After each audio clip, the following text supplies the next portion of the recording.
Hello, good morning, good afternoon, good evening. Welcome back or welcome to the Brighton Music Club. We are an offshoot of the Brighton Film Club, which you can find on Instagram or online. Again, we're doing the this way and that way thing.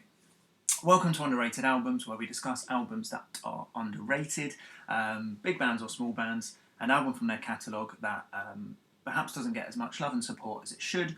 The antithesis of classic albums. We're not trying to upset the apple cart, not trying to polish a turd.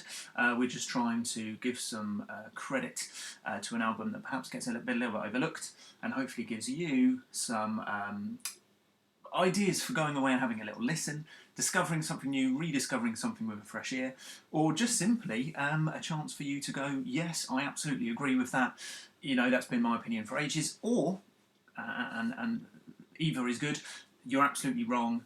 I hate you. And that's absolutely fine as well. You know, if you agree or disagree, absolutely the point of this vlog series is to inspire debate and to talk about records that we really love here at the Brighton Music Club. You might feel the same way, you might not.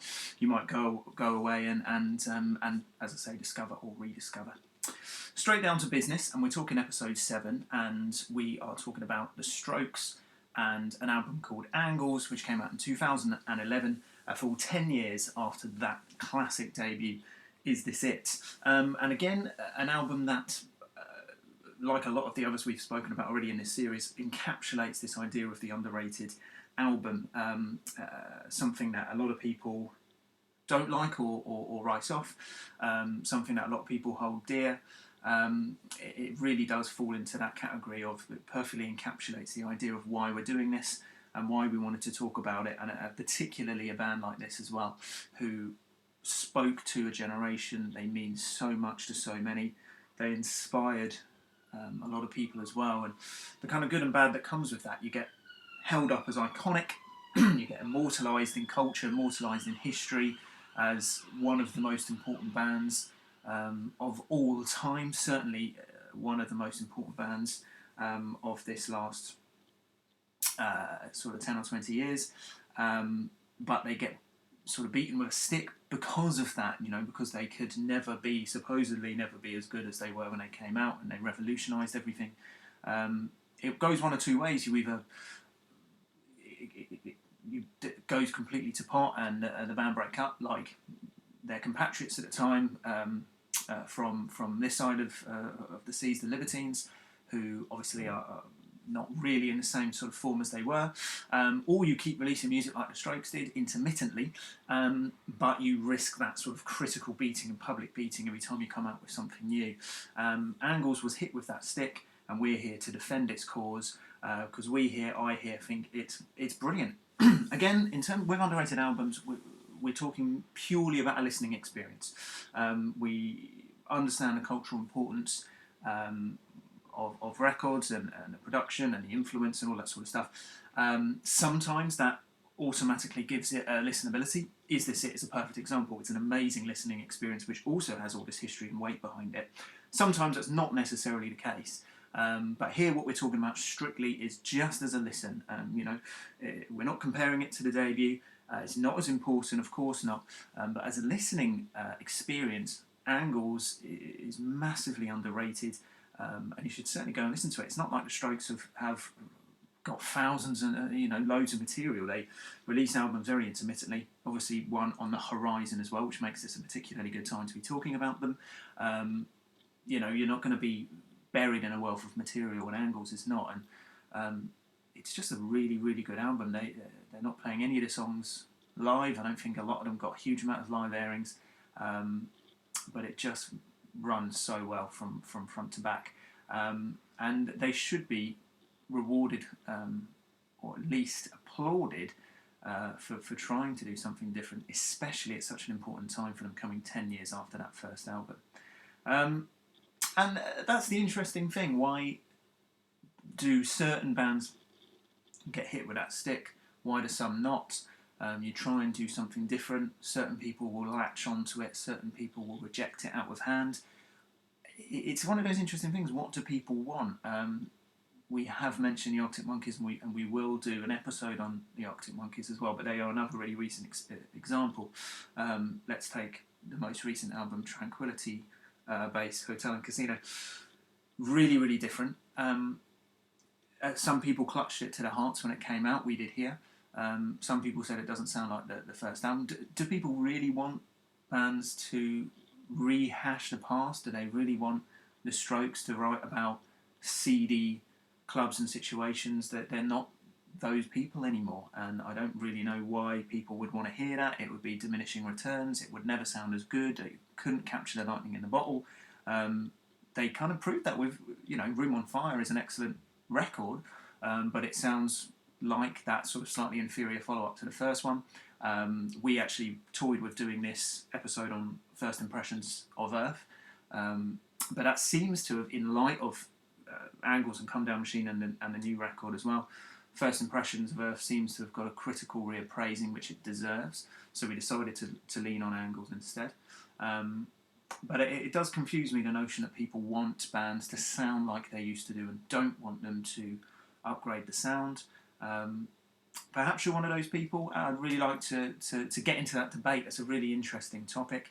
I'm not saying all change is for the best, but a bit of growth is what we should be expecting from our artists, and we're used to as well from history. Again, we've spoken about the Beatles already in this series. They spent 10 years evolving and growing. Some people prefer the early stuff, some people prefer the late stuff. That's absolutely fine, but there's an era there for everybody. The Strokes, absolutely the same, and perhaps we'll see that in 10 years' time, where people will go, well, I really like the debut, but actually I really like these songs from this album. Looking at Angles, they had that, it's there in the title, the angular sound of the first album. They're still very much an indie band. They're still the Strokes. You've still got Julian's vocal. They're never going to lose that sound. You take something like Under Cover of Darkness, it's a glossy, sort of big pop production version of something that could have been on the first album. That was my personal ringtone for years. I've annoyed everyone I know with that song for such a long time. But then you've got that evolution of the sound as well. Again, track number 1, Machu Picchu, a slightly tropical flavour, that sort of funky beat, it's sort of danceability, but it moves between different areas and has the guitar riff in there as well. Really interesting. It's a fantastic song to listen to. Why wouldn't you want that from the Strokes? Of course, it's not as consistent a record as is this year. It sags a little bit as we get towards the end, but it ends really nicely. I really like Life is Simple in the Moonlight, which is the closing track. And I really like the moods that they go through on this, and I really like their wanting to do something new and striving to do it as well. It's there in the artwork. It's there in all the symbolism from this era. Perhaps because they didn't really tour so much around it, and perhaps because a lot of people were talking about the first album with it being 10 years and the influence that it's had on indie music,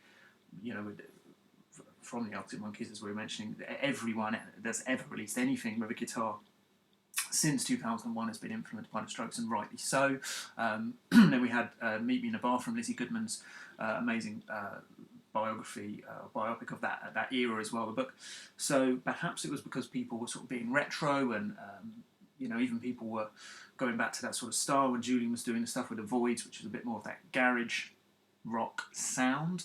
Perhaps that's why Angles got almost turned away when it came out. People maybe didn't give it the chance it deserved. I always like to think of it as it like this. If it wasn't a Strokes record, let's say a completely new band came out and released this album, what would people think of it? Would people say they were Strokes copyists? Would people say it was revolutionary? Would people like it? I think that's a really interesting way of thinking about it. I think it would have done really well, and it fits in with that slightly more funky, slightly more dancey sound that we're expecting and we hear from indie music nowadays, possibly stemming again from this era and again from New York, from that sort of LCD sound system style, longer sort of dance inflected indie, and James Murphy's influence, and obviously what he did with Arcade Fire and Reflector, and now what you see in bands from Alt J to Glass Animals to Kasabian, that sort of dance style.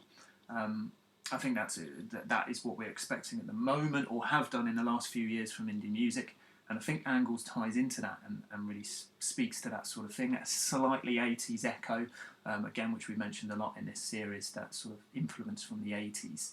And I think Angles has that and shouldn't be beaten down because it wasn't Is This It? It's, as I said, it's certainly not as important as that first record, probably not as good a listening experience, but if you enjoy that first record, how can you not enjoy this one? Is an argument that I'll put out there. And it's interesting how people jump onto a bandwagon and say, yeah, it's not a good record. Other people don't like it. I don't like it. I don't play it. I immediately don't like that album. When actually it's still by the same band. If people are listening to songs like Undercover Darkness and Two Kinds of Happiness, and it has that echoes of that classic Strokes sound, are they really listening to it and thinking, I don't like this, I don't buy into that at all, and we really want to give it some press, give it some news, and we want to big up Angles. And also the new stuff sounding really interesting as well, so let's see how that turns out in a couple of weeks' time once we get the new record. So there we go, that's why we really like Angles by the Strokes. Go and have another listen to it with a fresh ear. If you love the album as well as we do, give us a like or a comment. If you do dislike it and you want to talk about why, that would be fantastic. I really like to hear people's opinions, and that's the whole point of this, get into a bit of debate. We've got a bit of time to listen to some music, so go and discover something new. Go and listen to Angles. Go and listen to the other albums in this series as well. Once again, really appreciate you listening to us. It means the world that people would listen and enjoy the content. We love doing it. We'll keep doing it. We've got another episode coming tomorrow. We'll keep this mix between big and smaller artists. Thank you very much for listening. Looking forward to speaking to you all again soon. Goodbye.